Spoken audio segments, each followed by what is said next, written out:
Kuva aho bunguruza abantu bakoresheje imodoka za taxi bategetswe kunweshereza ku mastation indwi gusa, n'ubu bemeza ko kuronka igitoro kuri bo bikigoye cane. Vyose biterwa nuko bahereza station nke muri izo ndwi babahaye, ibituma imirongo yama ari miremire nk'uko umwe muri bo abitwiganira. Bagande ku mastation atatu, imwe yo mu Kanyosha, niyo ku Musaga, niyo ngaha mu Bwiza. Ariko kubera imodoka ziba ari nyinshi ntituronka. Ejo je niriwe ntonze kuva kwa kane natonze aho bita kuri Sodika mu Kigobe nticyaza. Ngenda muri Asiatique nticyaza, ngenda mu Buyenzi nticyaza, umva imisi itatu yose ntonze.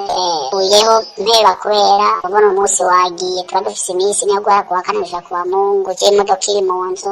Iyo bakiguze kuri magendo naho basanga bakoreye mu ruhombo, ibituma bamwe bahitamwo kubika imodoka zabo. Magendo nayo uriko urayigura igikingi ukigura 25. Rero ukoresha magendo uriko ukorana n'abantu bangoye kuri station urumva biba bigoye cane. Ariko hambavu y'abaronka n'ababura benshi nibo babura kubera bisaba kuzinduka ukabona urashiraho imodoka. Kuva umupaka uza Burundi na Republika ya Demokarasi ya Kongo wugawe, ubukene bw'igitoro bwariyongereye kubera benshi bahitamwo kuja kurondera igitoro Uvira. Uno musi naho kigize ngo kiraboneka, imirongo usanga ari miremire cane, ibituma benshi bataha ataco baronse.